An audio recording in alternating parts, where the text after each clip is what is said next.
मेरे प्यारे भाइयों बहनों, मैं योगाचार्य आनंद आपका हार्दिक स्वागत करता हूं। मेरे प्यारे भाइयों बहनों, मैं आपको बताना चाहता हूं कि हमारे आचार्य चाणक्य सेवा आश्रम में आयुर्वेदिक खेती और प्लांटेशन के क्षेत्र में कार्य किया जाता है, जिसमें आप सभी भाई बहनों को अवसर दिया जाता है कि आप अपने घर पर बैठे बैठे ही हमारे आश्रम से जुड़कर बहुत सारे पैसे कमा सकते हैं। आज आयुर्वेदिक खेती और प्लांटेशन का क्षेत्र एक ऐसा क्षेत्र है जिसमें काफ़ी आमदनी बढ़ चुकी है।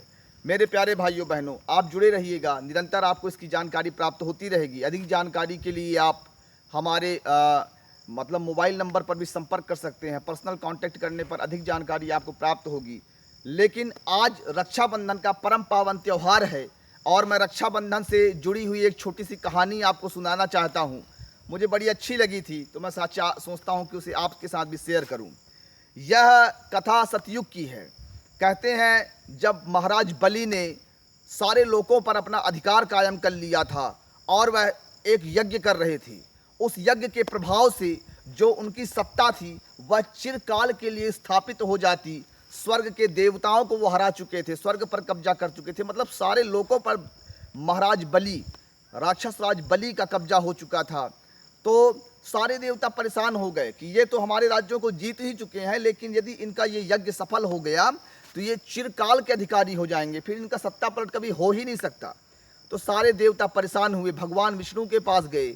भगवान विष्णु महाराज बलि, आप सभी को मालूम है कि बामन बटुक का एक रूप धारण किया और महाराज बलि के पास जाकर 3 पग जमीन की याचना किया। पहले तो महाराज बलि बहुत हंसे कि यार इतने बड़े महाराज के पास तुम आए हो और सिर्फ 3 पग जमीन तुम मांग रहे हो, तो ये कैसी नादानी है। तो बामन बटुक बोले, नहीं महाराज, मुझे ज़्यादा धन दौलत की ज़रूरत नहीं है, आप मुझे सिर्फ 3 पग ज़मीन ही दीजिए। महाराज बलि ने कहा कोई बात नहीं। फिर पूरा जगत जानता है कि 3 पग में उन्होंने आकाश पाताल सारी चीज़ें नाप दी। तीसरा पग महाराज बलि के सर पर रखा। इस प्रकार से पूरी कहानी आती है। लेकिन आगे की कथा आती है कि जब महाराज बलि ने स्वयं को भगवान विष्णु को दान कर दिया तो भगवान विष्णु भी अत्यंत प्रसन्न हुए और महाराज बलि से कहा कि बोलो बलि, तुम्हें क्या चाहिए, मुझसे कुछ वरदान मांगो, तुमने मुझे दिया है तो मैं चाहता हूँ तुम भी मुझसे कुछ लो। तो महाराज बलि ने भी बोला कि ठीक है महाराज, आपने मुझे स्वेच्छा से सुतल लोक का राजा बनाया है, लेकिन मैं चाहता हूँ कि मेरे चौकीदार के रूप में आप हमेशा खड़े रहें। तो भगवान विष्णु ही हैं, बोले ठीक है बलि महाराज, आप जैसा कहेंगे। तो महाराज बलि सुतल लोक के राजा बने, उनके चौकीदार भगवान विष्णु बने। अब वो चौकीदारी पे लग गए। अब इधर माता लक्ष्मी जो थी वो बैकुंठ लोक में परेशान थी कि उनके स्वामी तब लगातार चौकीदार हैं महाराज बलि के। बहुत परेशान होने के बाद वह मतलब सुतल लोक गई और महाराज बलि को भाई कहा और उन्हें रक्षाबंधन बांधा, एक राखी बांधी। और राखी बांधने के बाद जब बलि ने कहा कि बोलो बहन तुम्हें क्या चाहिए, तब माता लक्ष्मी ने कहा कि मुझे आप देना चाहते हैं तो मेरे पति को दे दीजिए, विष्णु नारायण को आप दे दीजिए, श्री हरि को आप मुझे दे दीजिए। तो महाराज बलि ने अपनी बहन को उपहार के रूप में भगवान विष्णु को दान दिया। जो लोग कहते हैं कि भगवान विष्णु ने महाराज बलि को साथ छल किया था, उन्हें बता देना चाहता हूँ कि भगवान विष्णु ने महाराज बलि को उससे कई गुना ज़्यादा उपहार दिया था। उन्होंने स्वयं उनका चौकीदार बनाया, माता लक्ष्मी का भाई बन गया बलि। अब इससे ज़्यादा उपाधि क्या हो सकती है। माने महाराज बलि ने भले अपना दान किया था, लेकिन उनको भगवान विष्णु ने पर्याप्त संतोषजनक मतलब उपहार दिया।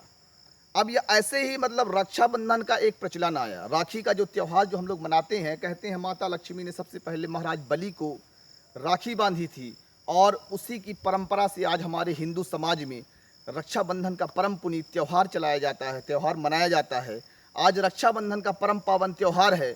मैं योगाचार्य आनंद आप सभी भाई बहनों को भी रक्षाबंधन की परम हार्दिक शुभकामनाएं देता हूं।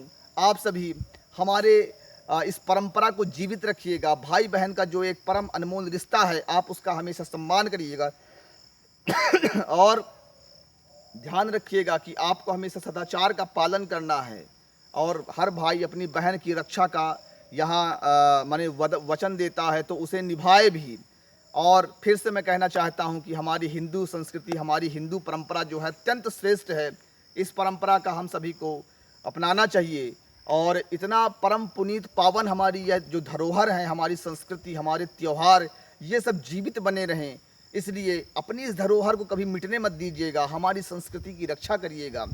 भाइयों बहनों, इसी के साथ योगाचार्य आनंद को दीजिए इजाज़त। जय हिंद, जय भारत।